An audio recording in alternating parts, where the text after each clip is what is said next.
நமது கேசி ட்ரிச்சி யூடியூப் சேனலை சப்ஸ்கிரைப் பண்ணுங்க. Like, share and comment.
தந்தை மகன் தூய ஆவியாரின் பெயராலே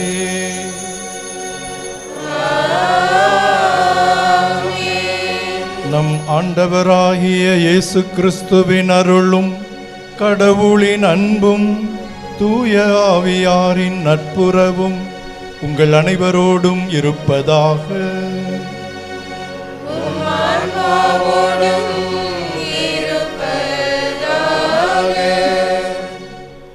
அனைவரும் அமர்வோம்.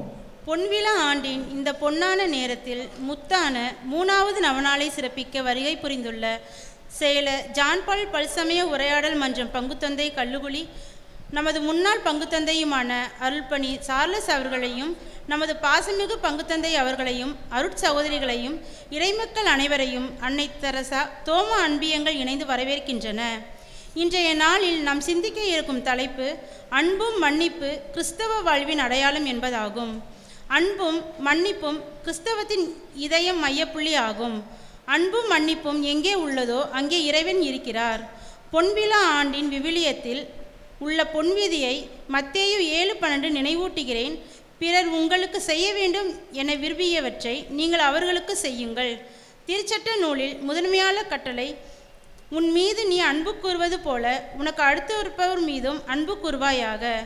அன்பின் முக்கியத்துவம் இதன் மூலம் அறியலாம். உங்கள் காணிக்கையை செலுத்த வரும்போது பிறருடன் மனத்தாங்கலில் இருந்தால் நல்லுறவை ஏற்படுத்திய பின் காணிக்கை செலுத்துங்கள். கர்த்தர் கற்பித்த விண்ணுலகில் இருக்கின்ற எங்கள் தந்தையே என்ற ஜெபத்தில் தீமையை செய்தவர்களை நாங்கள் மன்னிப்பது போல என கூறுகிறோம். அன்பும் மன்னிப்பும் இல்லையெனில் கிறிஸ்தவ வாழ்வு இல்லை.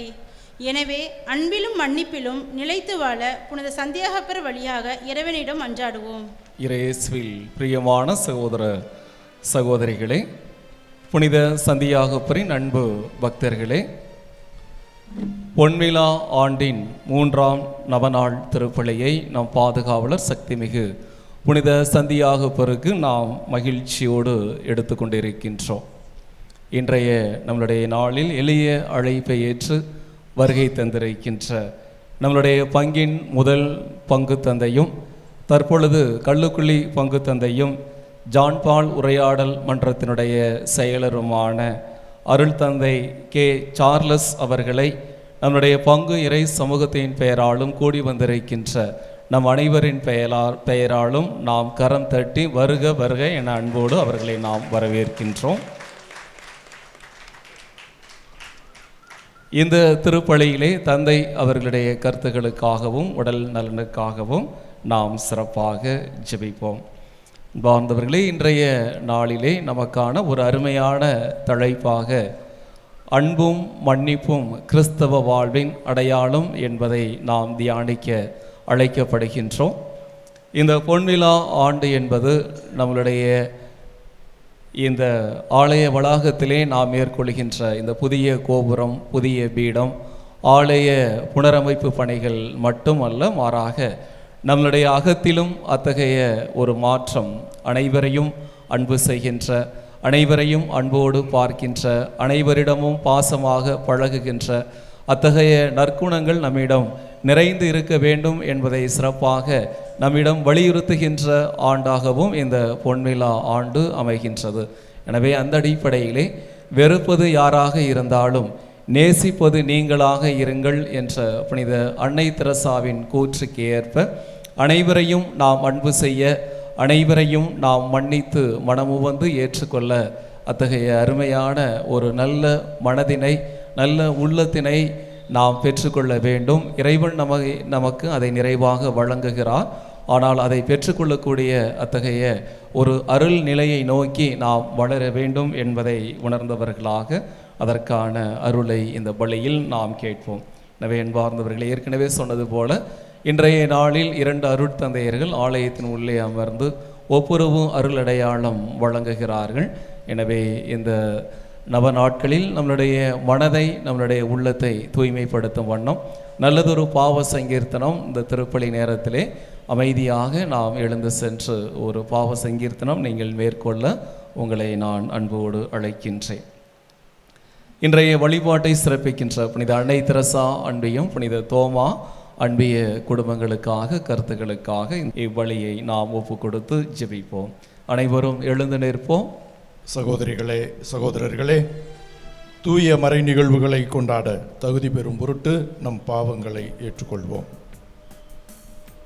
எல்லாம் வல்ல இறைவனிடமும் சகோதர சகோதரிகளே, உங்களிடமும் நான் பாவியின்றி ஏற்றுக்கொள்கிறேன். ஏனெனில் என் சிந்தனையாலும் சொல்லாலும் செயலாலும் கடமையில் தவறியதாலும் பாவங்கள் பல செய்தேன். என் பாவமே, என் பாவமே, என் பெரு பாவமே. ஆகையால் எப்பொழுதும் கன்னியான தூய மரியாதையும் வானதூதர் புனிதர் அனைவரையும் சகோதர சகோதரிகளே, உங்களையும் நம் தேவனாகிய ஆண்டவரிடம் எனக்காக வேண்டிக் கொள்ள மன்றாடுகிறேன். எல்லாம் வல்ல இறைவன் நம்மீது இரக்கம் வைத்து நம் பாவங்களை மன்னித்து நம்மை நிலைவாழ்வுக்கு அழைத்துச் செல்வாராக. ஆமென்.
பக்கம் வீட்டிருப்பவரே நேரம் மீது இறங்குவே. ஏனெனில் இயேசு கிறிஸ்துவே நீர் ஒருவரே தூயவர். நீர் ஒருவரே ஆண்டவர், நீர் ஒருவரே உன்னதர். தூய ஆவியாரோடு தந்தையில் இறைவன் மாட்சியில் இருப்பவர் நீரே.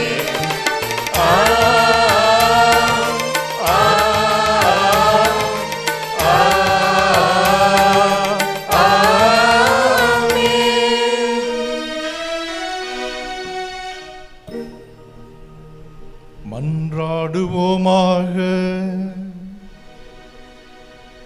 என்றென்றுமுள்ள எல்லாம் வல்ல இறைவா, உம் திருத்தூதர்களுள் முதல் மறை சாட்சியாக செந்நீர் சிந்தும் பேற்றினை புனித யாக்கோபுக்கு அளித்தீரே.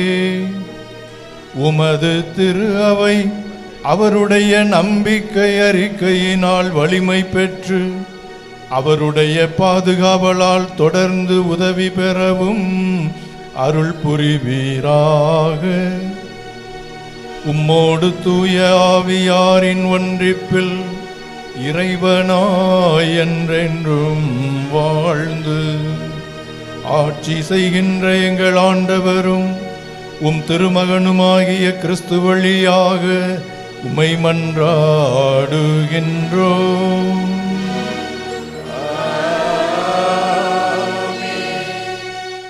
முதல் வாசகம்.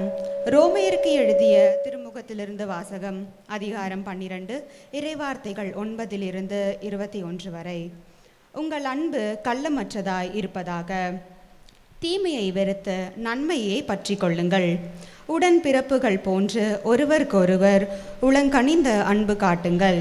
பிறர் உங்களை விட மதிப்புக்கு உரியவரென எண்ணுங்கள். விடாமுயற்சியோடும் ஆர்வம் மிக்க உள்ளத்தோடும் ஆண்டவருக்கு பணிபுரியுங்கள். எதிர்நோக்கி இருப்பதில் மகிழ்ச்சி கொள்ளுங்கள். துன்பத்தில் தளரா மனதுடன் இருங்கள். இறைவேண்டலில் நிலைத்திருங்கள். வறுமையற்ற இறை மக்களோடு உங்களிடம் உள்ளதை பகிர்ந்து கொள்ளுங்கள். விருந்தோம்பலில் கருத்தாயிருங்கள். உங்களை துன்புறுத்துவோருக்கு ஆசி கூறுங்கள். ஆம், ஆசி கூறுங்கள். சபிக்க வேண்டாம். மகிழ்வாரோடு மகிழுங்கள், அழுவாரோடு அழுங்கள். நீங்கள் ஒரே கருத்துடையவர்களாய் இருங்கள். உயர்வு மனப்பான்மை கொள்ளாமல் தாழ்நிலையில் உள்ளவர்களோடு நன்கு பழகுங்கள். நீங்கள் உங்களையே அறிவாளிகள் என கருதி பெருமிதம் கொள்ள வேண்டாம். தீமைக்கு பதில் தீமை செய்யாதீர்கள். எல்லா மனிதரும் நலமென கருதுபவை பற்றியே எண்ணுங்கள். இயலுமானால் உங்களால் முடிந்தவரை எல்லாரோடும் அமைதியுடன் வாழுங்கள். அன்பார்ந்தவர்களே, நீங்கள் பழி வாங்காதீர்கள். கடவுளின் சினத்திற்கு விட்டுவிடுங்கள். ஏனெனில் மறைநூலில் எழுதியுள்ளவாறு பழிவாங்குவதும் பதிலுக்கு பதில் செய்வதும் எனக்கு உரியன என்கிறார் ஆண்டவர். நீயோ உன் எதிரி பசியாயிருந்தால் அவனுக்கு உணவு கொடு, அவன் தாகத்தோடு இருந்தால் அவனுக்கு குடிக்க கொடு. இவ்வாறு செய்வதால் அவன் தலைமேல் எரிதழலை குவிப்பாய். தீமை உங்களை வெல்ல விடாதீர்கள். நன்மையால் தீமையை வெல்லுங்கள். ஆண்டவர் வழங்கும் அருள்வாக்கு.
இந்த நாள் வரை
உளவாக்கினார். அவரே அந்த ஒப்புரவு செய்தியை எங்களிடம் ஒப்படைத்தார். அல்லேலூயா. அல்லேலூயா, அல்லேலூயா, அல்லேலூயா, அல்லேலூயா. ஆண்டவர் உங்களோடு இருப்பாராக.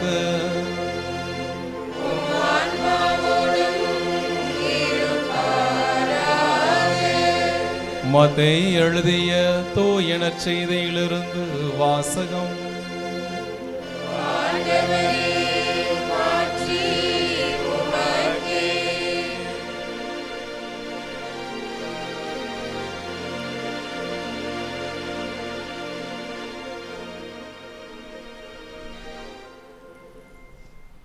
மத்தேயு நற்செய்தி அதிகாரம் 18 இறை வார்த்தைகள் 21 முதல் 35 வரை. அக்காலத்தில் பேதுரு இயேசுவை அணுகி, ஆண்டவரே, என் சகோதர சகோதரிகளில் ஒருவர் எனக்கு எதிராக குற்றம் செய்து வந்தால் நான் எத்தனை முறை அவரை மன்னிக்க வேண்டும்? 7 முறை மட்டுமா என கேட்டார். அதற்கு இயேசு அவரிடம் கூறியது, 7 முறை மட்டுமன்று, 70 தடவை 7 முறை என நான் உனக்கு சொல்கிறேன். விண்ணரசை பின்வரும் நிகழ்ச்சிக்கு ஒப்பிடலாம். ஓர் அரசர் தம் பணியாளர்களிடம் கணக்கு கேட்க விரும்பினார். அவர் கணக்கு பார்க்க தொடங்கிய பொழுது அவரிடம் 10,000 தாலந்து கடன்பட்ட ஒருவனை கொண்டு வந்தனர். அவன் பணத்தை திருப்பி கொடுக்க இயலாத நிலையில் இருந்தான். தலைவரோ அவனையும் அவனுடைய மனைவி மக்களோடு அவனுக்குரிய உடைமைகள் யாவற்றையும் விற்று பணத்தை திருப்பி அடைக்க ஆணையிட்டார்.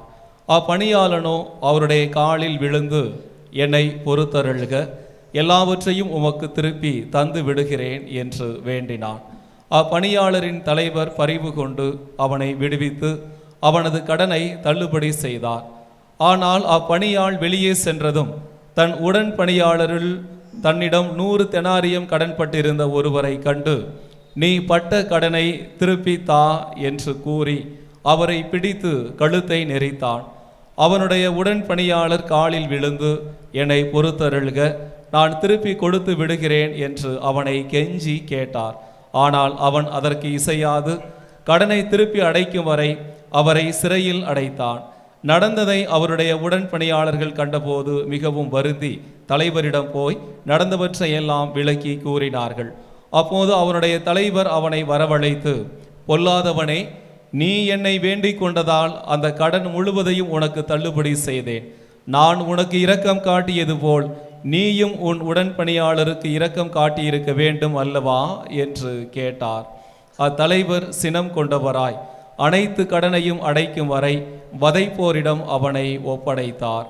உங்களில் ஒவ்வொருவரும் தம் சகோதர சகோதரிகளை மனமாற மன்னிக்காவிட்டால் விண்ணுலகில் இருக்கும் என் தந்தையும் உங்களுக்கு இவ்வாறே செய்வார். ஆண்டவரின் அருள்வாக்கு.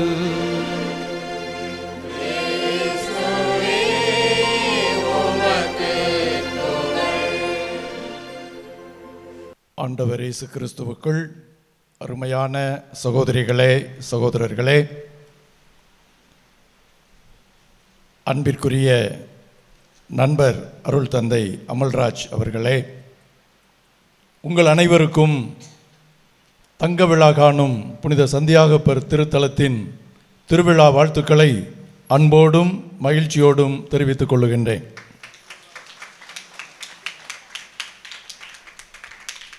தங்க நிறத்தில் ஜொலித்து கொண்டிருக்கிற இந்த திருத்தல வளாகம் உங்களுடைய தங்க மனங்களை விடவா அதிகமாக ஜொலிக்கிறது?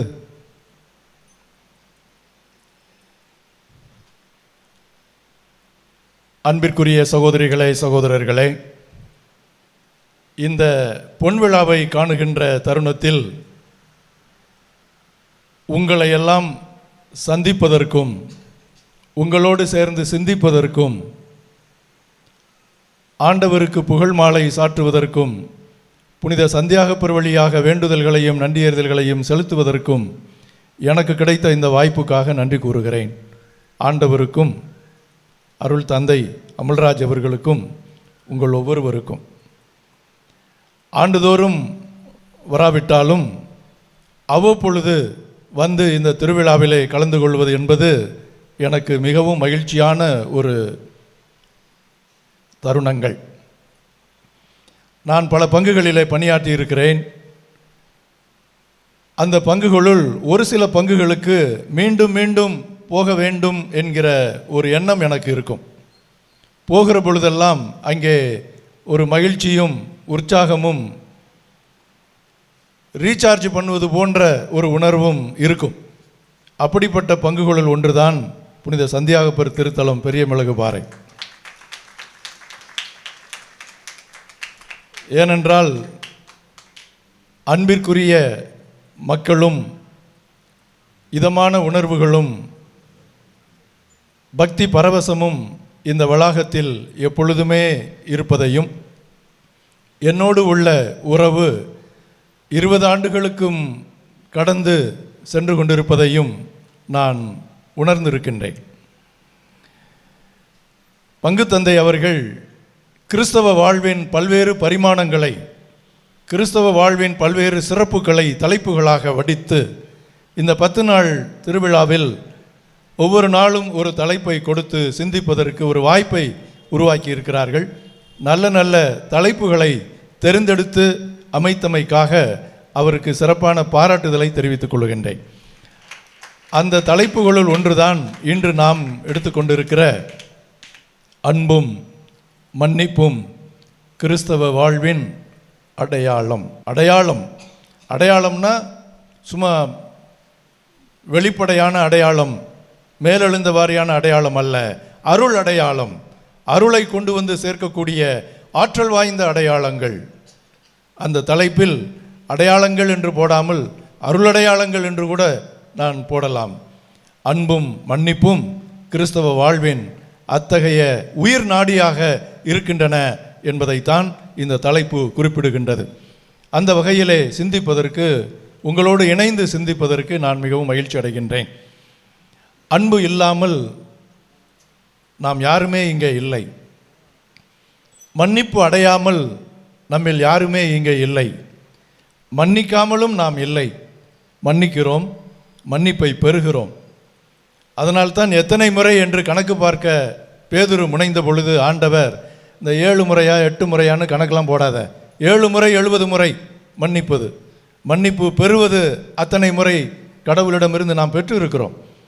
மன்னிப்பு பெறாதவர்கள் யார் இருக்கிறோம்? தவறு செய்யாதவர்கள் யார் இருக்கிறோம்? ஒவ்வொரு நாளும் எத்தனை முறை தவறு செய்கிறோம், அத்தனை முறையும் மன்னிப்பை பெற்றுத்தானே உயிர் வாழ்ந்து கொண்டு இருக்கிறோம். இறைவனுடைய மன்னிப்பு என்பது நாள்தோறும் கதிரோனின் ஒளி நம்மீது படுவது போல அவருடைய மன்னிப்பு இரக்கம் நமக்கு வந்து கொண்டே இருக்கிறது, கணக்கில்லாமல் வருகிறது. தந்தை இரக்கமுள்ளவராய் இருப்பது போல நீங்களும் இரக்கமுடையவர்களாக இருங்கள். தந்தை நிறைவுள்ளவராக இருப்பது போல நீங்களும் நிறைவுள்ளவர்களாக இருங்கள் என்று சொல்லி, கணக்கு வழக்கு பார்க்காமல் கடவுள் மன்னிப்பது போல நீங்களும் கணக்கு வழக்கு பார்க்காமல் மன்னியுங்கள், அன்பு செய்யுங்கள் என்பதுதான் அவருடைய கட்டளை. அவங்க அன்பு செய்வது போல இவங்க அன்பு செய்வது போல என்று மற்றதெல்லாம் நமக்கு சொல்லாமல், நான் உங்களை அன்பு செய்வது போல நீங்களும் ஒருவர் மற்றவருக்கு அன்பு செய்யுங்கள் என்று தன்னையே அவர் முன்மாதிரியாக எடுத்துக்காட்டாக வைத்துத்தான் அந்த அன்பு கட்டளையை நமக்கு கொடுத்திருக்கின்றார். எனவே அன்பிற்குரிய சகோதரிகளே, சகோதரர்களே, அன்பு இல்லாமல், மன்னிப்பு இல்லாமல் நாம் யாருமே இல்லை. இது நம் அனைவருடைய அனுபவமாகவும் இருக்கின்றது என்று சொல்லக்கூடிய அதே வேளையில் எத்தனை சதவிகிதம் இந்த அன்பிலும் மன்னிப்பிலும் நாம் வளர்ந்திருக்கிறோம் என்பதுதான் கேள்வி. சாதாரண பக்தர்களாக இருந்தால் மன்னிப்பை பெறுபவர்களாகவும் அன்பை பெறுபவர்களாகவுமே இருந்துவிட்டு போய்விடலாம். கடவுள் எனக்கு அன்பை தருகிறார், மன்னிப்பை தருகிறார், அவருக்கு நன்றி சொல்லுகிறேன், சந்தியாகப்பர் வழியாக எனக்கு இதையெல்லாம் செய்கிறார், அவருக்கு நன்றி கூறுகிறேன் என்று சொல்லிவிட்டு போய்விடலாம். ஆனால் ஆண்டவருடைய சீடர்களாக இருப்பதற்கும் அழைக்கப்பட்டிருக்கிற நாம் அந்த சந்தியாகப்பரை போல, குதிரையிலே பயணிக்கின்ற அந்த சந்தியாகப்பரை போல குதிரை வேகத்தில் பயணித்து இந்த அன்பையும் மன்னிப்பையும் உலகிற்கு எடுத்துச் செல்லுகின்ற தூதுவர்களாக நாம் விளங்க வேண்டும் என்பதுதான் நாம் சிந்திக்க வேண்டிய முக்கியமான கருத்து. கடந்த சட்டமன்ற தேர்தலுக்கு முன்பாக விவாதங்கள் சூடுபிடித்து கொண்டிருந்த பொழுது பல கட்சிகளை சேர்ந்த பிரமுகர்களை எல்லாம் ஒரே மேடையிலே வைத்து ஒரு தொலைக்காட்சி நிறுவனம் உரையாடலை நடத்தி கொண்டிருக்கிறது, விவாதத்தை நடத்தி கொண்டிருந்தது. அது எப்படி இருக்கும் என்று எதிரும் புதிருமாக இருக்கக்கூடிய கட்சிகள் எல்லாம் அங்கே வந்து உட்கார்ந்திருப்பார்கள். நேருக்கு நேராக ஒருவரை சாடுவார்கள், கண்ணா பின்னாவென்று திட்டுவார்கள். அவர்களுக்கு மனசில் எவ்வளவு ஆத்திரம் இருக்கிறது என்பதை அவர்கள் பயன்படுத்துகிற வார்த்தையிலிருந்து, கொப்பளிக்கின்ற கோபத்திலிருந்து நாம் புரிந்து கொள்ள முடியும். அப்படி எடுத்த எடுப்புக்கெல்லாம் கடுமையாக பேசக்கூடிய ஒருவர், தாக்குவதில் இவரை விட அதிகமாக வார்த்தையிலே தாக்க முடியாதவர்கள் இல்லை என்று சொல்லக்கூடிய அளவுக்கு ஒருவர் அந்த விவாதத்தின் பொழுது சரிந்து விழுந்தார், மயங்கி விழுந்தார். திடீர் உடல்நலக்குறைவு. அவருக்கு எதிரில் இருக்க கட்சிக்காரங்களாம் என்ன நினச்சிருப்பாங்க? இவன் இப்படியே போயிட்டானா நல்லது அப்படின்னு நினச்சிருப்பாங்களா? இவன் தொல்லை தாங்க முடியல, ரொம்ப ஓவராக பேசுகிறான் அப்படின்னு நினச்சிருப்பாங்களா? இருக்கலாம். ஆனால் அங்கே என்ன நடந்தது? அவர் மயங்கி விழுந்ததையும் அவருடைய கட்சிக்காரங்கள்லாம் அவரை தூக்கிக்கிட்டு முக்கியமான ஒரு பெரிய மருத்துவமனைக்கு கொண்டு செல்ல வேண்டும் என்று ரெடி பண்ணி கொண்டு இருக்கிறார்கள். அப்போ நான் புதுசாக சொல்லலை, நீங்கள்லாம் டிவியில் பார்த்தது உங்களுக்கு தெரிஞ்சதை ஞாபகப்படுத்துகிறேன். எந்த கோணத்தில் நாம் சிந்திக்கிறோம் என்பதை நிலைநாட்டுவதற்காக இந்த உதாரணம். அப்போ எந்த கட்சியை அவர் கடுமையாக சாடினாரோ பேசினாரோ அந்த கட்சியை சேர்ந்த இந்த விவாதத்தில் பங்கேற்ற பிரமுகர், அவர் ஒரு மருத்துவர், தான் எந்த கட்சியை சார்ந்தவன் என்று நினைக்காமல், அவர் நம்மை சாடி பேசினாரா இல்லை ஆதரவாக பேசினாரா என்றெல்லாம் நினைக்காமல், ஒரு மருத்துவராக இருந்து, ஒரு மனிதராக இருந்து, உடனடியாக அவருக்கு முதல் சிகிச்சை, முதலுதவி தேவை, அங்கங்கே தூக்கி கொண்டு அலைந்து உயிருக்கு ஆபத்தை தேடிக்கொள்ளாதீர்கள், நான் சொல்லுகிற இடத்திற்கு உடனடியாக கொண்டு போகல் என்று அருகில் இருந்த ஒரு மருத்துவமனைக்கு அவரை அனுப்பி வைத்து முதல் சிகிச்சை செய்து அதன் பிறகு அவருடைய உயிரை காப்பாற்றி பிறகு சிகிச்சை தொடர்ந்தது என்பதை இந்த நாடு மகிழ்ச்சியோடு பதிவு செய்தது. பேரை சொல்லாட்டி உங்களுக்கு தெரியாதா என்ன நடந்தது? எதிர்கட்சியில் இருக்கலாம், எதிரியாக இருக்க வேண்டிய அவசியம் இல்லை. எதிரெதிரே அமர்ந்திருக்கலாம், ஆனால் ஒருவரை எதிரியாக நினைத்து தாக்க வேண்டிய அவசியம் இல்லை. உரையாடலாம், உறவாடலாம், வாழலாம், மகிழ்ச்சியோடு இருக்கலாம், வாழலாம், வாழ விடலாம். மாற்று கருத்துக்கள் இருந்தால் சொல்லலாம், சிந்திக்கலாம், சிந்திக்க தூண்டலாம், மாற்றத்தை உருவாக்கலாம், மாற்றத்தை ஏற்கலாம், அல்லது அதை மாற்று கருத்து இருந்தால் எதிர்க்கலாம், எது வேண்டுமானாலும் செய்யலாம். ஆனால் வெறுப்பு என்பது ஒரு நெருப்பு, அது எதிரியை அழிப்பதற்கு முன்னால் நம்மை அழித்துவிடும் என்பதை நாம் மறந்துவிடக்கூடாது என்பதை ஆண்டவரும் கூறுவார், நம் அனுபவமும் கூறுகிறது. அறிவார்ந்தவர்கள் யாரும் இதை உணர்வார்கள். வெறுப்பு என்கிற நெருப்பு மற்றவர்களை அழிப்பதற்கு முன்னால் யாரிடம் புறப்படுகிறதோ அவர்களை அழித்துவிட்டுத்தான் மற்றவர்களை அழிக்கும். நம்முடைய நாடு வெறுப்பை அதிகமாக பார்த்து கொண்டிருக்கிற ஒரு நாடு. முன்பு எப்போதையும் விட இப்பொழுதெல்லாம் கொஞ்சம் கூடுதலாகிவிட்டது. தமிழகத்தில் அவ்வளவாக இல்லை என்பதை நாம் பெருமையோடு சொல்லிக்கொள்ளலாம். மற்ற மாநிலங்களில் இந்த வெறுப்பு அரசியல் என்பது, வெறுப்பு பிரச்சாரம் என்பது, வெறுப்பு பேச்சு என்பதெல்லாம் ஊடகங்களிலே நாம் அடிக்கடி சந்திக்கக்கூடிய பார்க்கக்கூடிய வார்த்தைகள். அவை வெறும் வார்த்தைகளாக இல்லை, ஆங்காங்கே நடக்கக்கூடிய சம்பவங்களை சுட்டி காட்டிதான் இந்த வார்த்தைகள் வருகின்றன. வெறுப்பு ஏன் வருகிறது? வெறுப்பு என்பதற்கான ஆப்போசிட், எதிர்ப்பதம்தான் இன்றைக்கு நாம் சிந்திக்கிற அன்பு. அன்பு என்ற வார்த்தைக்கு எதிர்ப்பதம் என்ன? என்ன? இப்போதானே சொன்னேன், வெறுப்பு. அன்புக்கு ஆப்போசிட் வெறுப்பு அல்லது பகை. இந்த அன்பை பற்றி நாம் சிந்திக்கும் பொழுது ஏன் பகை, ஏன் வெறுப்பு என்பதையும் சேர்த்து சிந்திக்கிறோம். அடுத்து மன்னிப்பு. மன்னிப்புக்கு எதிர்ப்பதம் என்ன? நாமெல்லாம் தமிழர்கள், தமிழ் வார்த்தையை தெரிஞ்சிருக்கணும். மன்னிப்புக்கு எதிர்ப்பதம் என்ன? இதெல்லாம் இப்போ பரீட்சையில் கேட்பாங்கல்ல ஸ்கூலில் பிள்ளைங்கள, அப்போ எதிர்ப்பதம் என்னான்னு கேட்டால் எழுதுனா தானே மார்க்கு.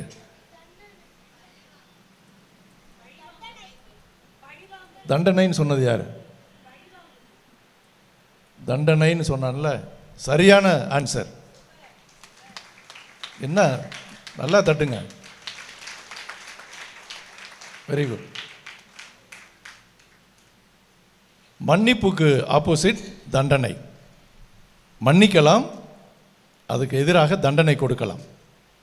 ஒரு மிருக புத்தி இருந்தால் தாக்குகிறவனை எதிர்த்து தாக்குவது, மனித குணம் இருந்தால் தாக்குகிறவனை பொறுத்திருந்து தாக்குவது. மிருகம் உடனே முடிச்சிடும் வேலையை. மனிதன் பிளான் பண்ணி திட்டமிட்டு அவன் தாக்குனதை விட இன்னும் கொஞ்சம் சூப்பராக தாக்குவோம் அப்படின்னு பிளான் பண்ணுறது மனித புத்தி. ஆனால் இறை இயல்பு என்ன என்றால், அவன் தாக்குவதால் நாமும் ஏன் தாக்க வேண்டும்? அவனும் நானும் ஒன்றா? நான் இறை சாயலில் இருக்கிறேன், எனவே தந்தை நிறைவுள்ளவராக இருப்பது போல நான் நிறைவுள்ளவராக இருந்து விட்டு போகிறேன். அவர் இரக்கமுள்ளவராக இருப்பது போல நானும் இரக்கமுள்ளவராக இருந்து விட்டு போகிறேன். அவனைப் போல நான் இருக்க வேண்டிய அவசியமில்லை என்கின்ற ஒரு மேலான இடத்திற்கு நகர்ந்து இரக்கத்தை காட்டுவதும் மன்னிப்பை வழங்குவதும் இறை இயல்பு, கிறிஸ்தவ இயல்பு, இயேசுவின் இயல்பு. இந்த இயல்பு நம்மிடம் இருந்துவிட்டால் நாம் சிறந்த கிறிஸ்தவர்கள், சிறந்த மனிதர்கள் என்று நாம் நிச்சயமாக சொல்லிவிட முடியும். அன்பிற்குரியவர்களே, அருள் சகோதரி ராணி மரியா, முகமற்றவர்களின் முகம் என்ற திரைப்படம் வந்தது. அவர்களை பற்றி நீங்களாம் நிறைய பேர் பார்த்துருக்கீங்களா? கை உயர்த்துங்க. எவ்வளோ பேர்? முகமற்றவர்களின் முகம், the face of the faceless என்ற அந்த திரைப்படம் திரையரங்குகளில் ஓடியது. அதுக்கு பிறகு இப்போ யூடியூப்பில் பாருங்கள், அது வாய்ப்பு கிடைத்தால் அதை கட்டாயம் பாருங்கள். அந்த அருள் சகோதரி மத்திய பிரதேசத்திலே பழங்குடியின மக்கள் மத்தியிலே மிக மிக அர்ப்பணத்தோடு பணியாற்றியவர்கள். கேரளாவை சார்ந்தவர்கள், எர்ணாகுளம் மாவட்டத்தை சார்ந்தவர்கள். அந்த அருள் சகோதரி பழங்குடி மக்கள் மத்தியில் வேலை செய்த பொழுது ஆட்டோமேட்டிக்காக என்னன்னா, அந்த மக்களை அடிமைப்படுத்தி அவர்களை சுரண்டி அவருடைய உழைப்பினால் கொளுத்த பண முதலைகளின் எதிர்ப்புகளை இவர்கள் சம்பாதிக்க வேண்டியிருந்தது. ஏழைகளுக்காக பணி செய்ய வேண்டும் என்று ஒருவர் புறப்பட்டு விட்டால் உடனடியாக யாரிடமிருந்து எதிர்ப்பு வரும்? அந்த ஏழைகளை சுரண்டியவர்களிடமிருந்து எதிர்ப்பு வரும். அன்றும் இன்றும் என்றும் இது உலக நியதி.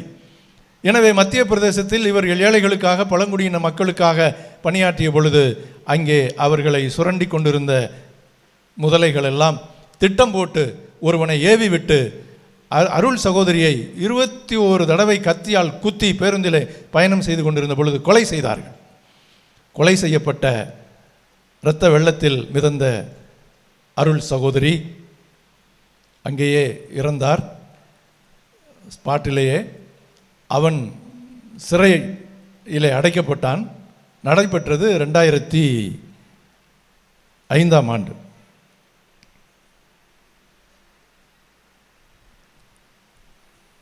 1995ஆம் ஆண்டு கொலை நடந்தது. இது நடந்த பிறகு அவருடைய குடும்பத்தினர் இதை எப்படி எதிர்கொண்டார்கள் என்று பார்க்கிற பொழுது நமக்கு ஆச்சரியமாகவும் அதிர்ச்சியாகவும் இருக்கிறது. சகோதரி ராணி மரியாவுடைய கொலையாளியின் பெயர் சமந்தர் சிங். அவன் கொலை செய்தாலும் அவனை ஏவி விட்டவர்கள் மற்றவர்கள். ஆனால் சட்டம் அவனைத்தான் பிடிக்கும், அவனைத்தான் சிறையிலே போட்டது. இப்போ பண முதலைகள் எல்லாம் தப்பித்து விட்டார்கள்.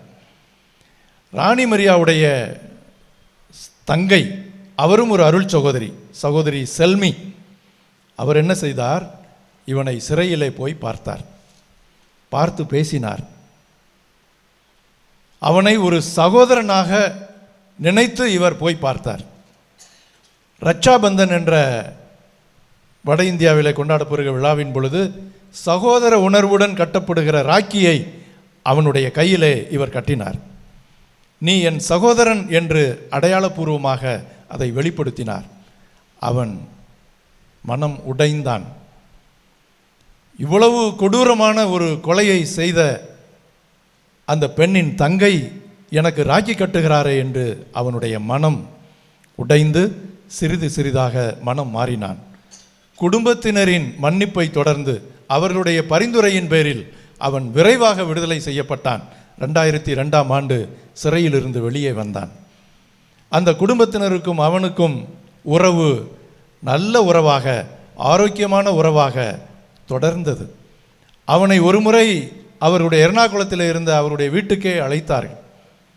அழைத்த பொழுது அருள் சகோதரி இறந்து போன ராணி மரியாவுடைய தாயார், அவர்களுடைய பெயர் எலிஸ்வா, அவனுடைய கரங்களை பிடித்து அவனுடைய கரங்களிலே முத்தமிட்டார். எந்த கரங்கள் தன்னுடைய மகளை கத்தியால் குத்தி கொன்றதோ அந்த கரங்களை தாய் முத்தமிடுகிறார் என்று சொன்னால் அவருடைய உள்ளத்தில் இருந்த உணர்வு என்ன, பக்குவம் என்ன, அந்த பண்பாடு என்ன, இந்த கிறிஸ்தவ இயல்பு என்ன என்பதை நாம் கவனிக்கிறோம். யாருக்கும் புரியக்கூடிய செய்தி இது. இந்த செய்தி உலகம் முழுவதும் பரவியது. மன்னிப்பினுடைய உச்சத்திற்கு சென்றது அந்த குடும்பம். கொலை செய்தவனும் அவனை ஏவி விட்டவர்களும் எவ்வளவு கேவலமான காரியத்தை செய்தார்கள் என்பதை மேலும் மேலும் உலகம் உணர்ந்தது. ஆனாலும் இந்த வெறுப்பு என்பதை அன்பு என்கின்ற ஆயுதத்தால் எப்படி இந்த குடும்பம் எதிர்கொண்டது என்பதை இந்த உலகம் கண்டது. சகோதரி ராணி மரியாவுடைய தியாகத்தை, எவ்வளவு எதிர்ப்புகள் வந்தாலும் ஏழைகளுக்காக, இறைவனுக்காக பணி செய்வது என்கின்ற அந்த வீரத்தை, தியாகத்தை போற்றி வணங்குகிறது. அவரை அருளாளராக திருச்சபை இன்று உயர்த்தி இருக்கின்றது. அது மட்டுமல்லாமல் அந்த குடும்பம் மன்னிக்கின்ற ஒரு மாபெரும் செயலை செய்து ஆண்டவருடைய இந்த போதனையை, கிறிஸ்தவத்தினுடைய இந்த மாட்சியை உலகமே கண்டு வியக்கின்ற அளவுக்கு சுடர்வீச செய்த மாபெரும் குடும்பமாக அது விளங்கி கொண்டிருக்கிறது என்பதையும் நாம் கண்கூடாக பார்க்கின்றோம். அன்பிற்குரிய சகோதரிகளே, சகோதரர்களே, எது சாத்தியம், எது சாத்தியம் இல்லை?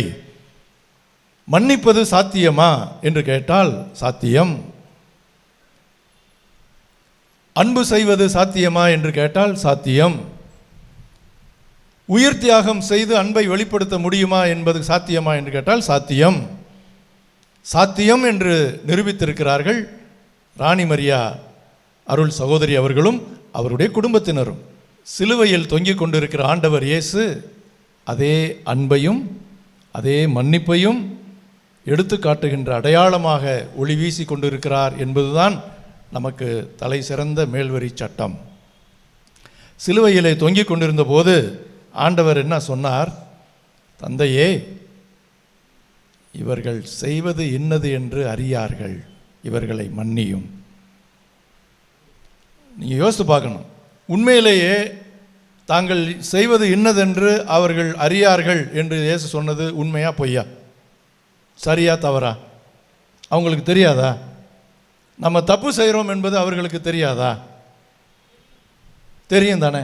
அப்புறம் ஏன் இயேசு இவர்கள் அறியாமல் செய்கிறார்கள்னு ஏன் சொன்னார்? அன்பின் நிமித்தமாக மாற்றி சொல்லலாமா? உண்மையை தானே சொல்லணும். தெரிஞ்சே செய்கிறார்கள், ஆனால் இவர்களை தெரியாமல் செய்கிறார்கள்னு இயேசு சொன்னதை நீங்கள் எப்படி பார்க்கிறீர்கள்? அதுதான் இன்றைக்கு நீங்கள் முக்கியமாக மனசில் இருத்தி கொள்ள வேண்டிய செய்தி. இயேசு சொன்னது தான் சரி. அவர் மாற்றி பேச மாட்டார். அவர்கள் அறியாமல் செய்தார்கள் என்பதுதான் உண்மை. என்ன அறியாமல் செய்தார்கள்? அவர்கள் தங்களுடைய மதத்தை காப்பாற்றுகிறோம் என்று நினைத்து செய்தார்கள். மோசே கொடுத்த கட்டளையை கண்ணும் கருத்துமாக காப்பாற்றுகிறோம் என்று நினைத்து செய்தார்கள். இந்த மக்களுக்காக ஒருவன் இறப்பது நலம் என்று தலைமை குரு சொன்னார். இவர் ஒருவரை காலி பண்ணிவிட்டால் இந்த மதத்தை காப்பாற்றலாம், மக்கள் மத்தியில் இருக்கக்கூடிய குழப்பத்தை காப்பாற்றலாம் என்று நினைத்து இயேசுவை காலி பண்ணினால் தங்களுடைய மதத்தையும் தங்களுடைய மக்களையும் தங்களுடைய சௌகரியமான வாழ்க்கையையும் காப்பாற்றிக் கொள்ளலாம் என்றுதான் அவர்கள் நினைத்தார்கள். இயேசுவை முழுமையாக தொலைத்து விடலாம் முடியும் என்று நினைத்தார்கள். குழி தோண்டி புதைத்து விட்டால் அத்தோடு மண்ணாய் போய்விடுவார்.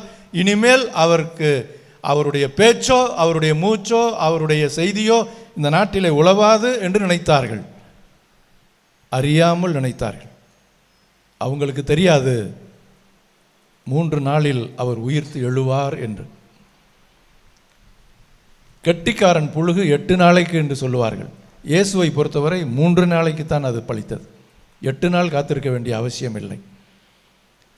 அந்த அளவுக்கு அறியாமையில் அவர்கள் இருந்தார்கள். இன்றைக்கும் தவறு செய்பவர்கள் எல்லாரும், மிகப்பெரிய தவறுகளிலே மூழ்கி இருப்பவர்கள் எல்லாரும் அறியாமல் தான் செய்கிறார்கள்.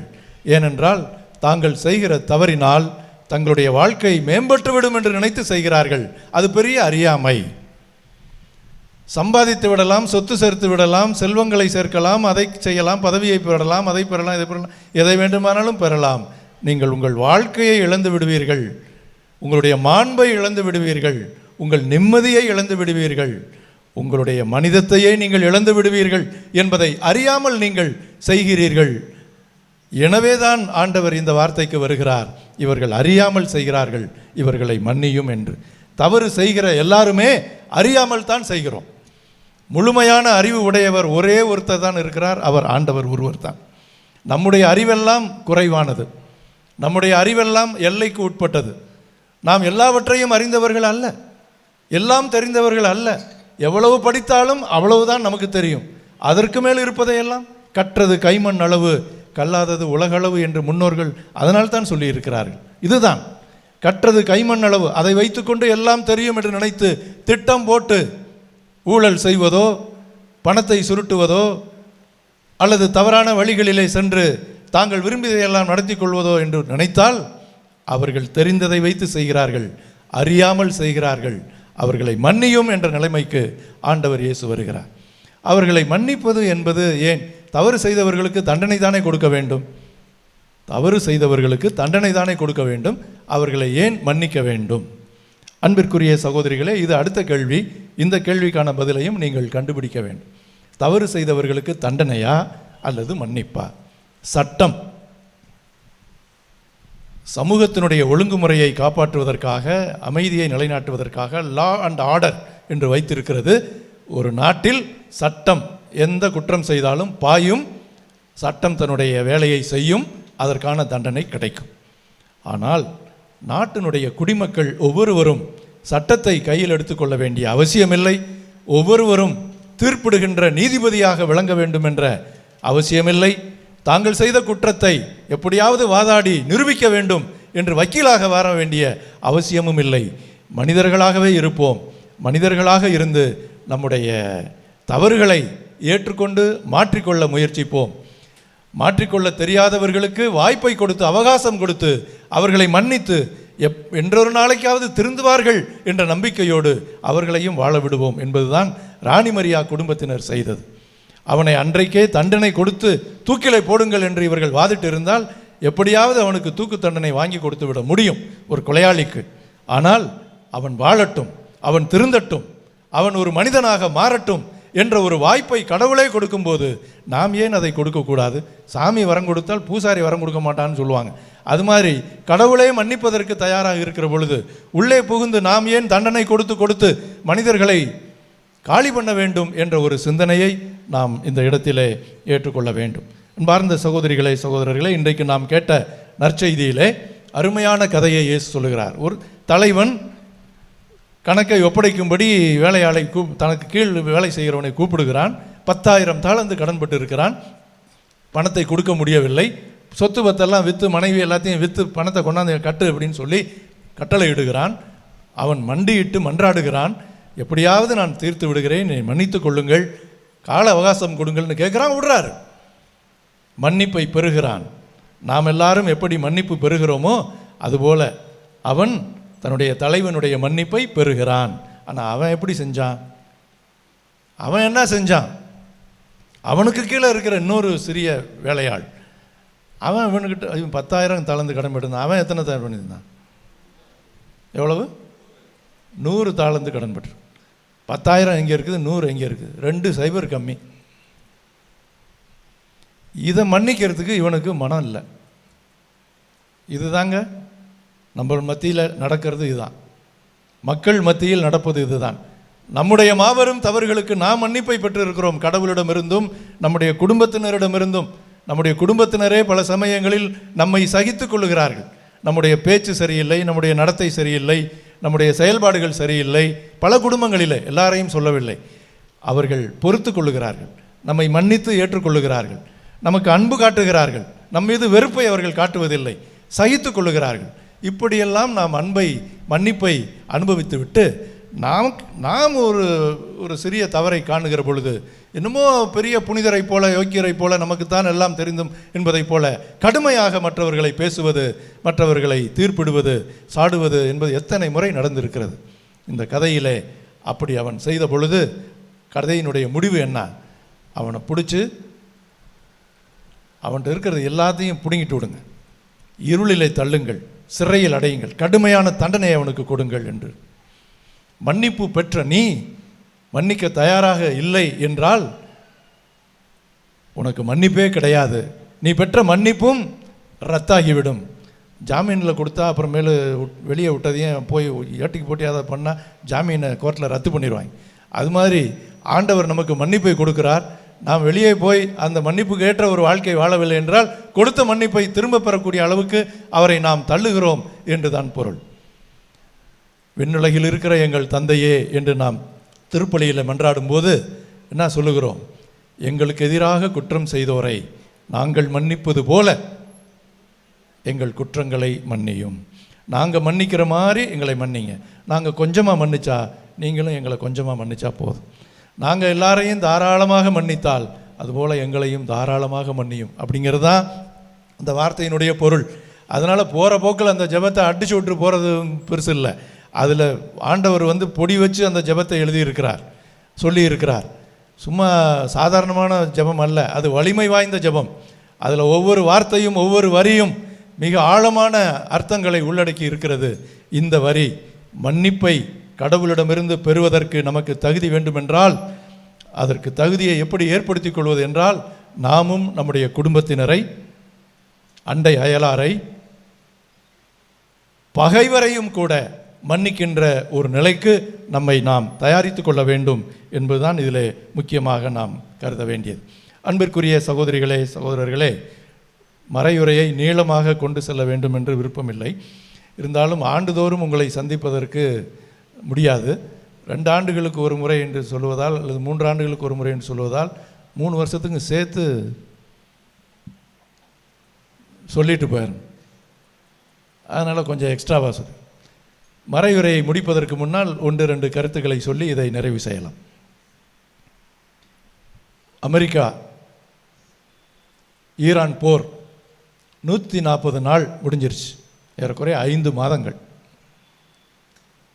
சமாதான உடன்படிக்கை வருது, வந்துருச்சு, கையெழுத்து போட்டாச்சுன்னு கையெழுத்தெல்லாம் போடுறாரு ட்ரம்ப்பு. விடிஞ்சு பார்த்தா அமெரிக்கா குண்டு மழை ஈரானின் மீதுங்கிறாங்க. என்ன சொல்கிறது?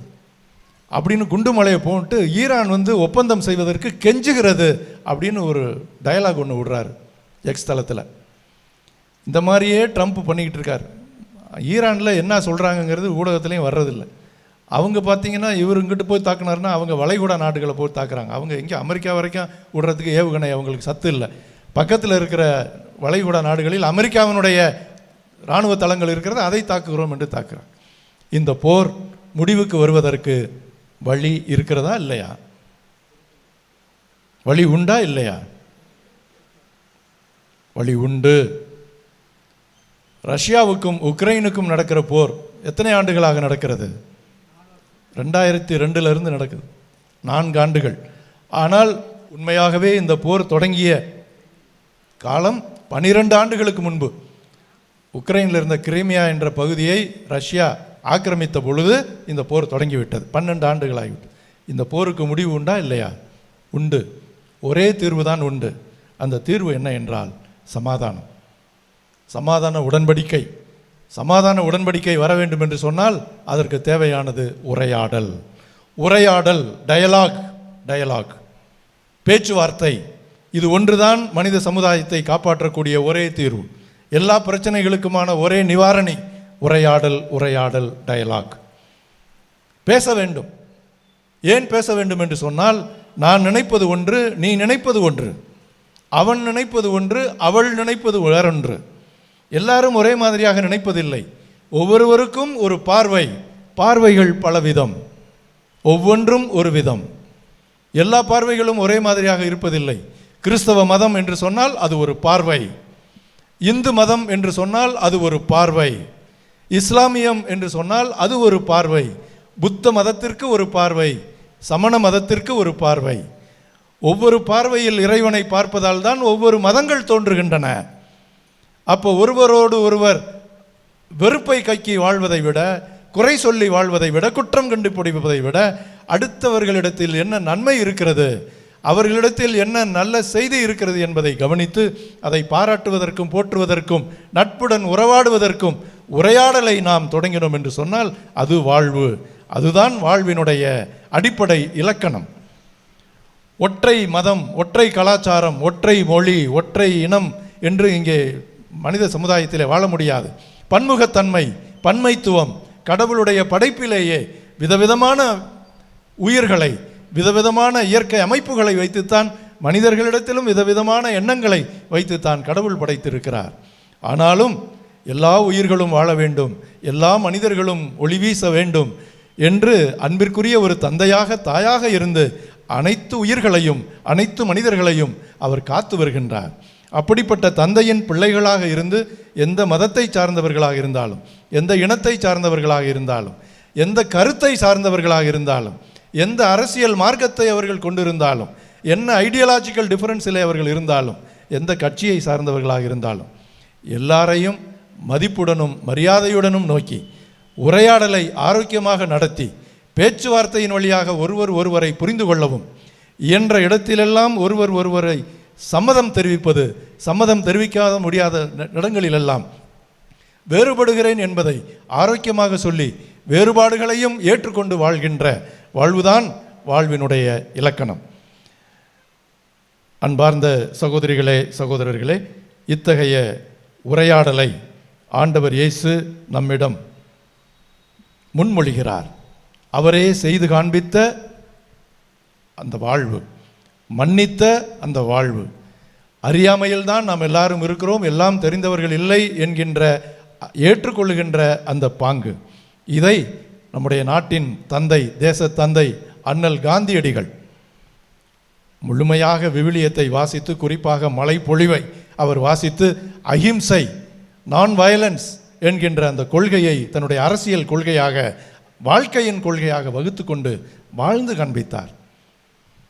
தடியடி நடத்திய போதும், துப்பாக்கி சூடு நடத்திய போதும், அறவழியில் கத்தியின்றி இரத்தமின்றி ஒரு யுத்தத்தை நடத்தக்கூடிய ஒரு முறையை அவர் மேற்கொண்டார். அவரை பின்பற்றி அமெரிக்காவிலே கருப்பின மக்களுக்காக இன்னுயிரை இந்த மார்ட்டின் லூத்தர் கிங், தென்னாப்பிரிக்காவிலே தன்னுடைய வாழ்க்கை 26 ஆண்டுகள் சிறையிலே செலவழித்து இந்த நாட்டு மக்களுடைய, கருப்பின மக்களுடைய விடுதலைக்காக பாடுபட்ட நெல்சன் மண்டேலா, இதுபோன்ற எண்ணற்ற தலைவர்கள் அண்ணல் காந்தியை பின்பற்றினார்கள். அண்ணல் காந்தி ஆண்டவர் இயேசுவின் கொள்கைகளை பின்பற்றினார் என்று நாம் அப்பட்டமாக சொல்லலாம். அன்பார்ந்தவர்களே, சாத்தியமான ஒரு வாழ்க்கை முறையை, பகைவருக்கும் அன்பு என்பதை எடுத்துக்காட்டக்கூடிய வாழ்க்கை முறையை திருவள்ளுவர் கூட சொல்லியிருக்கிறார். இன்னா செய்தாரை ஒருத்தல் அவர் நாண நன்னயம் செய்துவிடல், அவர் வெட்கப்படும்படியாக அவருக்கு நன்மையை செய்து விடுவது என்று திருவள்ளுவர் கூறுகிறார். ஆனால் அது ஒரு வகையான தண்டனை. அவர் வெட்கப்பட வேண்டும் என்று நினைப்பதே அவருக்கு கொடுக்கக்கூடிய தண்டனை. அது கூட வேண்டாம். உங்கள் பகைவர்களை அன்பு செய்யுங்கள். உங்கள் தந்தை நிறைவுள்ளவராய் இருப்பது போல நீங்களும் நிறைவுள்ளவராக இருங்கள் என்று சொன்ன ஆண்டவர் இயேசுவின் பொன்மொழியை இந்த தங்க விழா சூழலிலே நம்முடைய இதயங்களிலே வைத்து நிறைவான வாழ்க்கையை நோக்கி நடைபெறுவதற்கு ஆண்டவர் நமக்கு அருள்பாலிக்க வேண்டும். நம்முடைய மனங்களை பக்குவப்படுத்த வேண்டும், பண்படுத்த வேண்டும். அன்பின் தூதுவர்களாக, மன்னிப்பின் தூதுவர்களாக அவர் நம்மை பயன்படுத்த வேண்டும் என்ற வேண்டுதலை முன்வைத்து திருவிழா திருப்பலியை மகிழ்வோடு ஒப்புக் கொடுப்போம். ஆமென். அனைவரும் எழுவோம். நம்முடைய வேண்டுதல்களை தாயும் தந்தையுமான இறைவனிடம் நம்பிக்கையோடு எடுத்துச் சொல்வோம். சொன்பார்ந்தவர்களே, அதற்கு முன்பாக 2 அருட்தந்தையர்கள் ஆலயத்தின் உள்ளே அமர்ந்து பாவ சங்கீர்த்தனம் கேட்டுக்கொண்டிருக்கின்றார்கள். எனவே இந்த வாய்ப்பை நாம் பயன்படுத்துவோம். திருப்பலி நேரமாக இருந்தாலும் ஒருவர் பின் ஒருவராக சென்று நீங்கள் நல்ல ஒரு பாவ சங்கீர்த்தனம் செய்திடவும் உங்களை நான் அன்போடு ஞாபகப்படுத்துகின்றேன். இறை மக்களை அன்போடு அர்ப்பணிப்போடும் வழிநடத்தும் திருத்தந்தை ஆயர்கள், அருட்தந்தையர்கள், அருட்சகோதரிகள் மற்றும் துறவற வாழ்க்கையை அர்ப்பணித்த அனைவருக்கும் தூய ஆவியின் ஞானமும் வல்லமையும் அருளி அவர்கள் கிறிஸ்துவின் அன்பிற்கும் உண்மைக்கும் சாட்சிகளாய் வாழ்ந்து இறை மக்களை விசுவாச பாதையில் வழிநடத்த இறைவா உம்மை மன்றாடுகின்றோம். எல்லாம் வல்ல இறைவா, எங்கள் மன்றாட்டை கேட்டருளும். பொன்விழா ஆண்டை கொண்டாடும் எங்கள் பங்கு இறைமக்கள் அனைவருக்காக மன்றாடுவோம். இந்த அருள் நிறைந்த ஆண்டில் ஆண்டவர் ஒவ்வொருவரின் மன்றாட்டையும் கருணையுடன் ஏற்று அவர்கள் நல்ல எண்ணங்களையும் வேண்டுதல்களையும் தமது திருவுளத்தின்படி நிறைவேற்றுவாராக. குடும்பங்களின் அன்பும் ஒற்றுமையும் நிலைத்திருக்கவும், நோயற்றோர் நலம் பெறவும், இளைஞர்கள் நல்வழியில் வளரவும், அனைவரும் இறை நம்பிக்கையில் உறுதியாக நிலைத்திருக்கவும் இறைவா உம்மை மன்றாடுகிறோம். அன்பும் அமைதியும் நிறைந்த இறைவனே, உலகெங்கும் நிலவும் போர்கள், வன்முறைகள், பகைமை, அச்சம் மற்றும் பதற்றம் நீங்கி உமது அமைதியும் நீதியும் நிலை பெறவும், போரினால் பாதிக்கப்பட்ட மக்கள் ஆறுதலும் பாதுகாப்பு பெறவும், உலக மக்கள் அனைவரும் சகோதரத்துடனும் அன்புடனும் ஒற்றுமையாக வாழவும் அருள் புரிய இறைவா உண்மை மன்றாடுகிறோம். எங்களை வழிநடத்தும் இறைவா, திருத்தந்தை, ஆயோர்கள், குருக்கள் மற்றும் துறவியர் அனைவரும் தூய ஆவியின் வழிநடத்தலோடு நற்செய்தி பணியில் தேவையான அருளை பொழிய வேண்டும் என்று இறைவா உம்மை மன்றாடுகிறோம். நம்பிக்கையை நாயகனே எம் இறைவா, இது நாள் வரைக்கும் செய்த அனைத்து நன்மைகளுக்கும் நன்றி கூறுகிறோம். உடைய வார்த்தையில் நம்பிக்கை வைக்கவும் இறைவார்த்தையின்படி வாழ்ந்திடவும் வரம் தர இறைவா உம்மை மன்றாடுகிறோம். இரக்கமுள்ள இறைவனே, வெள்ளம், புயல், நிலநடுக்கம், நிலச்சரிவு, கடும் வெப்பம், வறட்சி மற்றும் பிற இயற்கை பேரிடர்களில் இருந்து உலக மக்களை பாதுகாத்தருளும். பேரிடர்களால் பாதிக்கப்பட்டோருக்கு ஆறுதலையும் நம்பிக்கையும் தேவையான உதவிகளையும் அருளும். மக்களை பாதுகாக்க உழைக்கும் அரசு அதிகாரிகள், மருத்துவ பணியாளர்கள், மீட்பு படையினர் மற்றும் தன்னார்வ தொண்டர்களுக்கு வலிமையும் ஞானத்தையும் அளித்து அனைவரும் பாதுகாப்புடனும் நலமுடனும் வாழ அருள் புரிய வேண்டும் என்று இறைவா உம்மை மன்றாடுகிறோம். இன்னும் நம்முடைய உள்ளத்தில் எழுகின்ற மற்ற தேவைகளுக்காக அமைதியில் மன்றாடுவோம். அன்பின் ஆண்டவரே, எங்கள் தாயும் தந்தையுமானவரே, எங்கள் ஒவ்வொருவரையும் நீர் அன்பு செய்கிறீர், நிறைவாக அன்பு செய்கிறீர். நாங்கள் நிறைவோடு வாழ எல்லாவற்றையும் எங்களை கொடுத்து காத்து பராமரித்து வருகிறீர். நன்றி கூறுகின்றோம். நன்றி உள்ளவர்களாக உம்முடைய அன்பை பிரதிபலிக்கும் உம்முடைய பிள்ளைகளாக நாங்கள் ஒருவருக்கு ஒருவர் அன்பு காட்டவும், பகைவருக்கும் அன்பு காட்டி அவர்களும் உம்முடைய பிள்ளைகள் என்பதை உணர்த்துகின்ற சீடர்களாக நாங்கள் வாழவும் எங்களை வழி நடத்தும். இங்கே கூடியிருக்கிற உம்முடைய பிள்ளைகள் ஒவ்வொருவரையும் உம்முடைய அருட்கரத்தால் தொட்டு உடலுக்கும் உள்ளத்துக்கும் நலமளித்தருளும். யாதொரு தீங்கிலிருந்தும் நோயிலிருந்தும் காத்தருளும். எங்கள் ஆண்டவர் கிறிஸ்து வழியாக உம்மை மன்றாடுகின்றோம். ஆமென்.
மண்ணில் விளைந்த பொருளை கொண்டு வந்தே, மனதை முழுவதுமாய் தந்து நின்றே.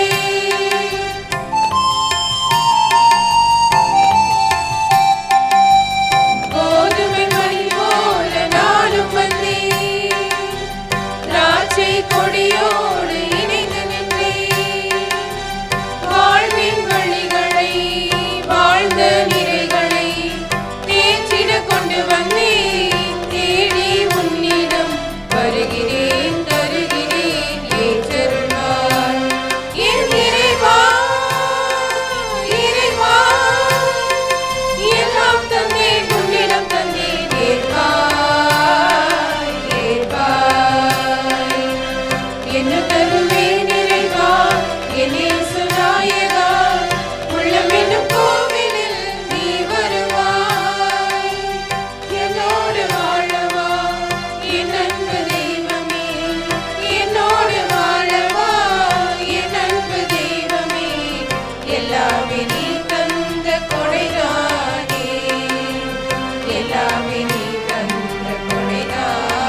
சகோதரிகளே, சகோதரர்களே, என்னுடையதும் உங்களுடையதுமான இப்பலி எல்லாம் உள்ள தந்தையாகிய இறைவனுக்கு ஏற்றதாகும்படி ஜெபியுங்கள். ஆண்டவர் தம்முடைய திருப்பெயரின் புகழ்ச்சிக்காகவும் ஆட்சிக்காகவும் நமது நன்மைக்காகவும் புனித திரு அவையின் அனைத்து நலன்களுக்காகவும் மது கையின்றி பலியை ஏற்றுக்கொள்வாராக. ஆண்டவரே, உம் திருமகனின் மீட்பளிக்கும் பாடுகளாகிய திருமுழுக்கினால் எம்மை கழுவி அருளும்.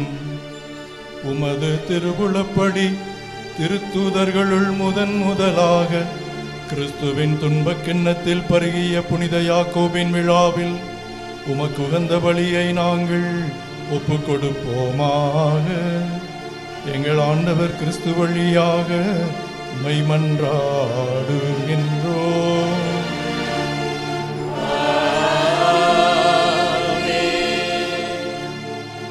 ஆண்டவர் உங்களோடு இருப்பாராக.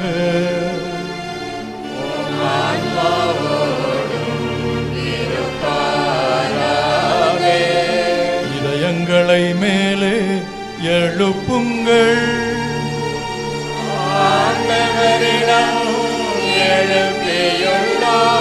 நம் இறைவனாகிய ஆண்டவருக்கு நன்றி கூறுவோம்.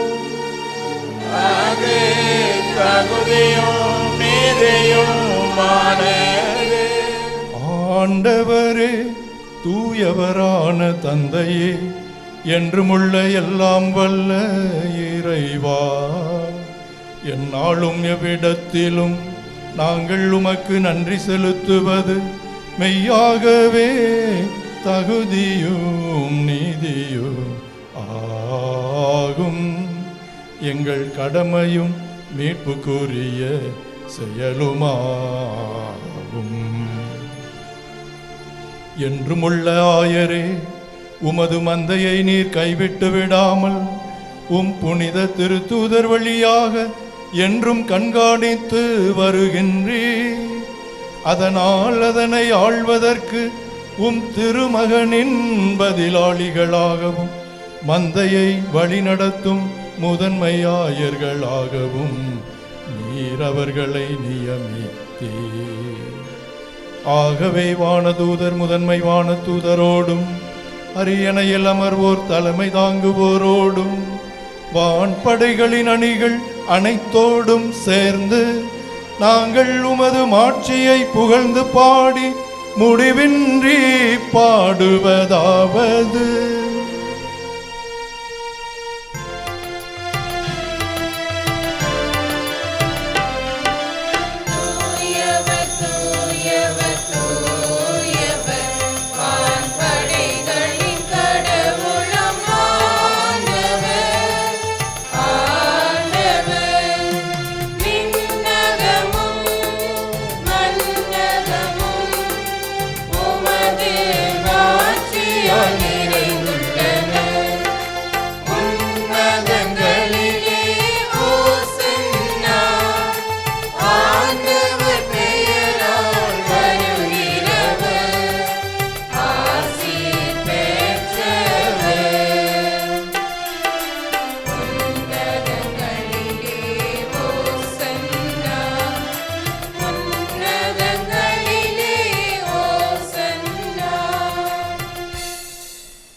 ஆண்டவரே, நீர் மெய்யாகவே தூயவர், தூய்மை அனைத்துக்கும் ஊற்று.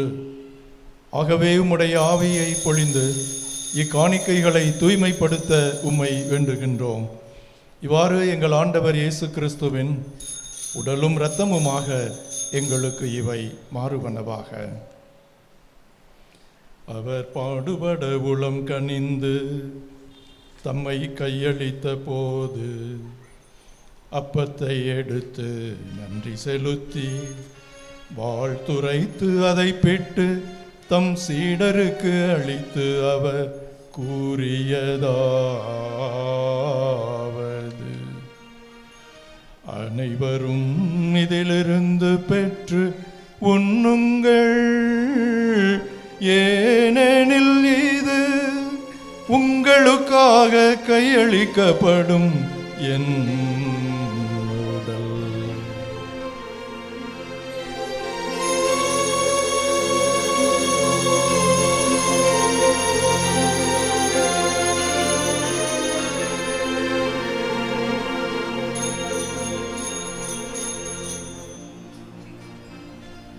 அவ்வண்ணமே இரவு விருந்தை அருந்திய பின் கிண்ணத்தை எடுத்து நன்றி செலுத்தி வாழ்த்துரைத்து தம் சீடருக்கு அளித்து அவர் கூறியதாவது: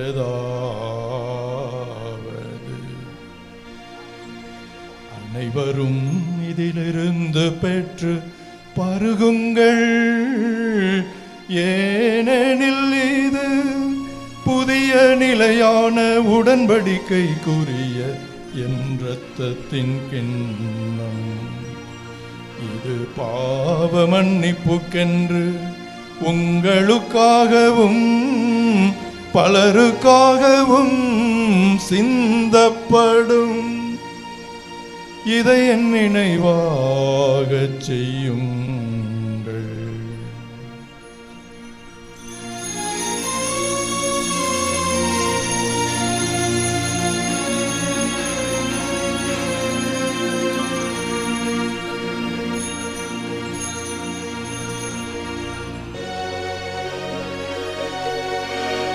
நம்பிக்கையின் மறைபொருள்.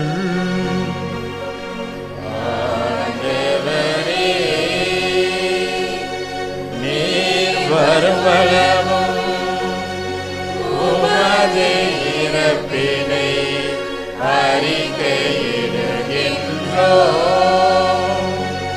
உமது உயிர்ப்பினையும் எடுத்துரைக்கின்றோம். ஆகவே ஆண்டவரே, நாங்கள் கிறிஸ்துவின் இறப்பையும் உயிர்ப்பையும் நினைவு கூர்ந்து வாழ்வு தரும் அப்பத்தையும் மீட்பளிக்கும் கிண்ணத்தையும் உமக்கு ஒப்புக் கொடுக்கின்றோம். உம் திருமுன் நின்று உமக்கு ஊழியம் புரிய தகுந்தவர்கள் என எங்களை ஏற்றுக்கொண்டீர். எனவே உமக்கு நன்றி செலுத்துகின்றோம். மேலும் கிறிஸ்துவின் உடலிலும் இரத்தத்திலும் பங்கு கொள்ளும் எங்களை தூய ஆவியார் ஒன்று சேர்க்க வேண்டும் என உம்மை தாழ்மையுடன் மன்றாடுகின்றோம்.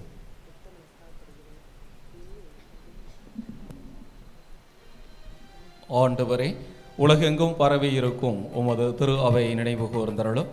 எங்கள் திருத்தந்தை லியோ, எங்கள் ஆயர் ஆரோக்கியராஜ், எல்லா திருநிலையினர் ஆகிய அனைவரோடும் உமது திரு அவை அன்பில் நிறைவு பெற செய்தருளும்.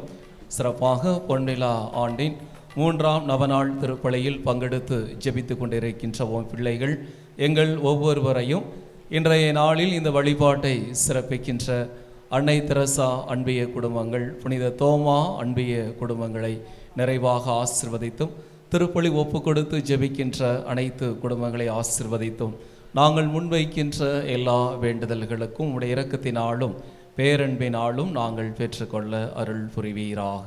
உயர்த்தலும் எதிர்நோக்குடன் தொழில் கொள்ளும் எங்கள் சகோதர சகோதரிகளையும் இறந்தோர் அனைவரையும் இரக்கத்துடன் நினைவு கூர்ந்து உமது திருமுக ஒளியினில் ஏற்றருளும். எங்கள் அனைவர் மீதும் இரக்கமாயிரும்.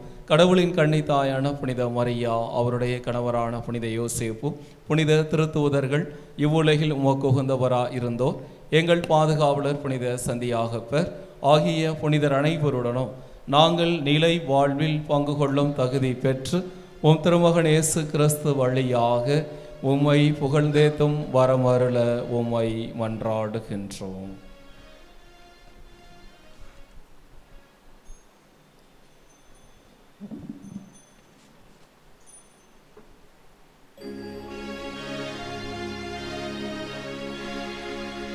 இவர் வழியாக இவரோடு இவரில் எல்லாம் வல்ல இறைவனாகிய தந்தையே, தூய ஆவியாரின் ஒன்றிப்பில் எல்லா புகழும் ஆட்சியும் என்றென்றும் உமக்கு உரியதே.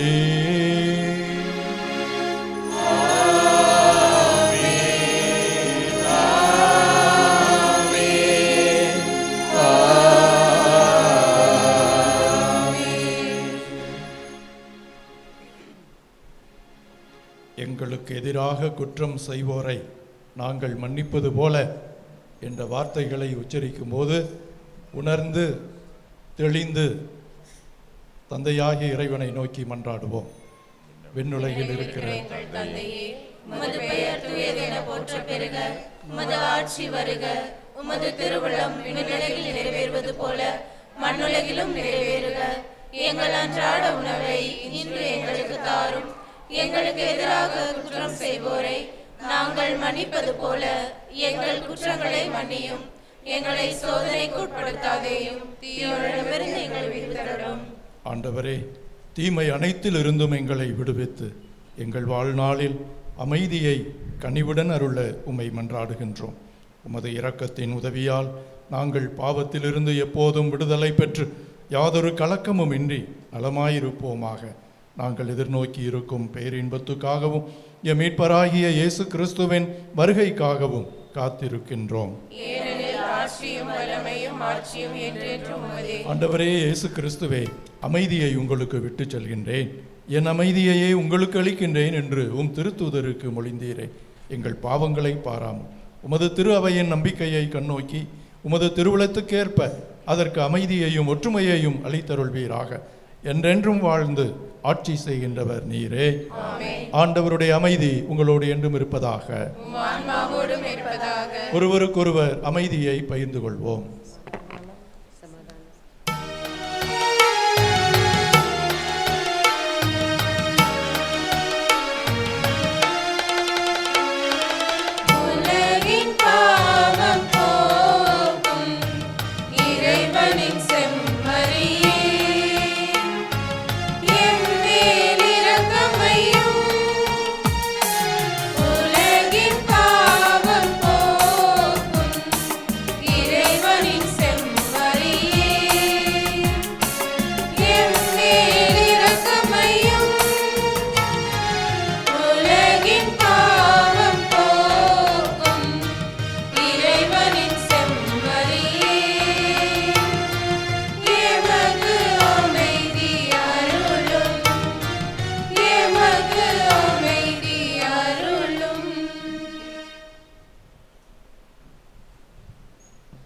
இதோ இறைவனின் செம்மறி, உலகின் பாவங்களை போக்குகின்றவர். செம்மறியின் விருந்துக்கும் அன்பு வாழ்வுக்கும் அழைக்கப்பட்டோர் பேறு பெற்றோர். நான் தகுதியற்றவள், ஆனால் ஒரு வார்த்தை மட்டும் சொல்லியறலும் எனது ஆன்மா நலமடையும்.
அன்பார்ந்தவர்களே, நம்முடைய பொன்விழா ஆண்டின் 3ஆம் நவநாளை நாம் நிறைவு செய்கின்றோம்.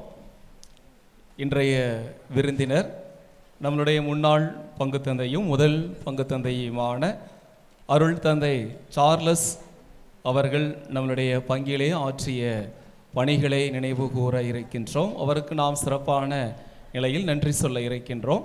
எனவே நம்முடைய பங்கை சார்ந்த ஆசிரியர் அமிர்தம் அவர்கள், தந்தை அவர்கள் நம்மளுடைய பங்கிலே ஆற்றிய அந்த பணிகளை பற்றி சுருக்கமாக ஒரு 2 நிமிடம் அதை நினைவு கூர்ந்து நாம் நன்றி சொல்ல இருக்கின்றோம். ஆசிரியர் அவர்கள் பேசுகின்றார். ஃபாதர் சார்லஸ் அவர்களுக்கு நன்றியுடன் ஆரம்பிக்கின்றேன். முதலில் சார்லஸ் அவர்கள், சார்லஸ் கனிவும் கண்டிப்பும் மிக்கவர். இரண்டாவது Charles work more talk less என்ற வார்த்தைக்கு சொந்தக்காரர். அவர் எப்பொழுதுமே அதிகமாக பேச மாட்டார். ஒரு செயல் வீரர், நினைத்ததை செய்து முடிக்கக்கூடிய ஆற்றல் உடையவர்.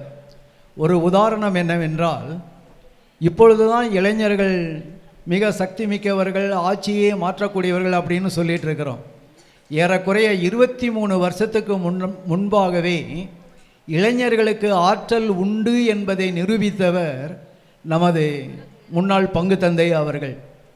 அதற்கு ஒரு எடுத்துக்காட்டு தியாகச்சுடர் இளையோர் இயக்கம் என்ற அமைப்பை உருவாக்கி கொடுத்தவர் நமது தந்தை.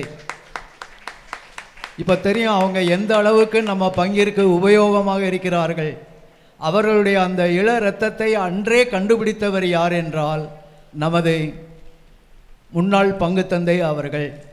அதே போல் யாற்ற என்ன எப்போ ஒரு வேலையை கொடுக்கணும் அப்படிங்கிறத மிக சிறப்பாக தெரிந்தவர். ஒரு உதாரணம், எனக்கும் அவருக்கும் ஏற்பட்ட ஒரு நிகழ்வு. இது 2003.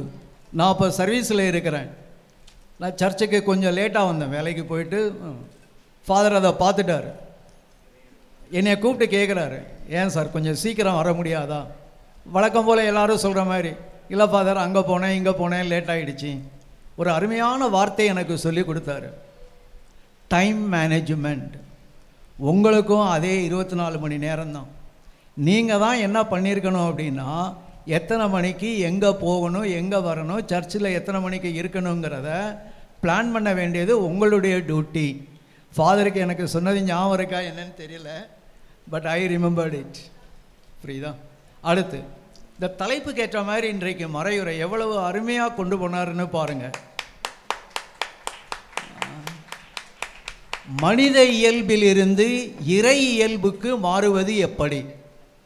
அதான் அவருடைய பேச்சு முழுவதுமே அப்படி தான் இருந்தது. மனித இயல்பிலிருந்து இறை இயல்புக்கு மாறுவது எப்படி? நம்ம ஃபாதர் கொடுத்த தலைப்பு அன்பும் மன்னிப்பும் அப்படிங்கிற தலைப்பில் கொடுத்துருந்தாங்க. அன்பும் மன்னிப்பும் பெறுவதில் அல்ல கொடுப்பதிலேயே இருக்கிறது. அப்போ கூட சொன்னாங்க எத்தனை சதவீதம் நம்ம அதை செய்கிறோம். நிறையா பேர் ப்ராக்டிக்கலாக இதை செய்கிறது இம்பாசிபிள் அப்படின்னு நினச்சிட்டு இருப்போம். ஆனால் ஃபாதர் சொன்னாங்க இம்பாசிபிளாக பாசிபிள் ஆக்குறது தான் நம்முடைய வேலை. அதுக்கு பல உதாரணங்கள். வாழ்க்கையில் அன்பையும் மன்னிப்பையும் நம்ம நடைமுறைப்படுத்த முடியுமா முடியாதா என்பதை பல எடுத்துக்காட்டுகளுடன் நமக்கு விளக்கி நாமும் இறை இயல்புக்கு எவ்வாறு செல்ல வேண்டும் என்பதை மிக அருமையாக எடுத்துரைத்தமைக்கு மீண்டும் தந்தை அவர்களுக்கு நன்றி கூறுகிறேன். நன்றி, வணக்கம்.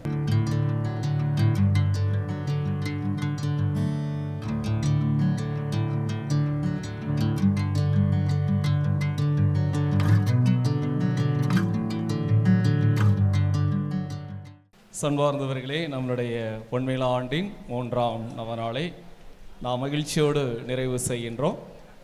நாம் பொன்விழான்னு தான் சொன்னோம். ஃபாதர் ஒரு அருமையான வார்த்தை நமக்கு தங்க விழா அப்படிங்கிறதையும் நமக்கு சொல்லி கொடுத்துருக்காங்க. ஃபாதர் எப்போவுமே நாம் என்ன சிந்திக்கிறோமோ அதை விட சற்று கூடுதலாக மேலாக சிந்திப்பாங்க.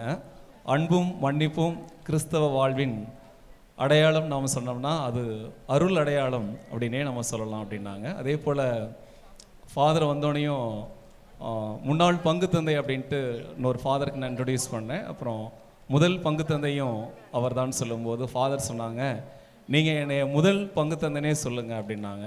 அப்படி சொல்வதில் ஃபாதருக்கும் சந்தோஷம், பங்கு மக்கள் உங்களுக்கும் சந்தோஷம். அதில் தான் அதனுடைய வெற்றி என்பது இருக்குது. அதனால் இந்த நாளில் ஃபாதர் பிரசங்கம் ரொம்ப நேரம் வச்சாலும் சொல்லிட்டாங்க 3 வருஷத்துக்கு சேர்த்து நான் வைக்கிறேன் அப்படின்ட்டு. ஆனால் ரொம்ப அழகாக கொண்டுட்டு போனாங்க, போர் அடிக்காமல். நம்முடைய மனதில் அதை நாம் இருத்தி அதை செயல்படுத்துவதற்கான அத்தகைய ஒரு செயலாக்க திறனோடு அதை நமக்கு மிக அழகாக இந்த நாளில் தந்தார்கள். எனவே நம்முடைய எளிய அழைப்பை ஏற்று இன்றைய நாளை மிக அருமையாக நமக்கு சிறப்பித்து தந்த நம்மளுடைய முதல் பங்கு தந்தையும் முன்னாள் பங்கு தந்தையுமான அருள் தந்தை சார்லஸ் அவர்களுக்கு மீண்டும் ஒரு முறை நம் அனைவரின் சார்பாக சத்தமாக கரம் தட்டி நம்மளுடைய நன்றிகளை, நம்முடைய பாராட்டுகளை நாம் தெரிவிக்கிறோம். நன்றி மன்றாட்டிற்கு இறைவனை நோக்கி இதயங்களை எழுப்புவோம். நன்றியுடன் மன்றாடுவோமாக. ஆண்டவரே, திருத்தூதரான புனித யாக்கோபின் விழாவில் உமது திருவிருந்தில் பேரின்பத்துடன் நாங்கள் பங்கு பெற்றுள்ளோம். அவருடைய பரிந்துரைகளா நாங்கள் உமது உதவியை பெற்றுக்கொள்ள அருள் புரிவீராக. எங்கள் ஆண்டவர் கிறிஸ்து வழியாக உம்மை மன்றாடுகின்றோம்.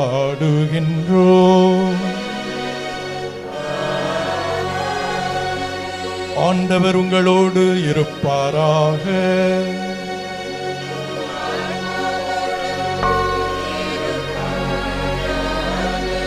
எல்லாம் வல்ல இறைவன் தந்தை மகன் தூய ஆவியா உங்களுக்கு ஆசி வழங்குவாராக.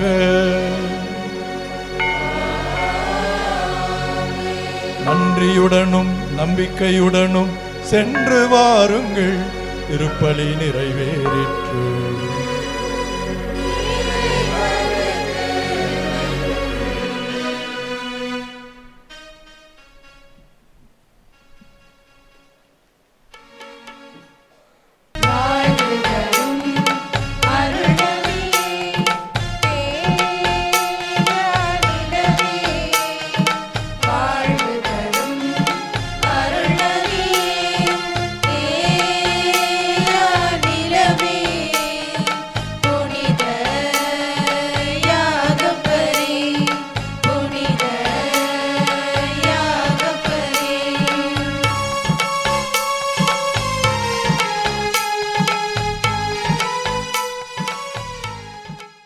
நமது கேசி ட்ரிச்சி யூடியூப் சேனலை சப்ஸ்கிரைப் பண்ணுங்க.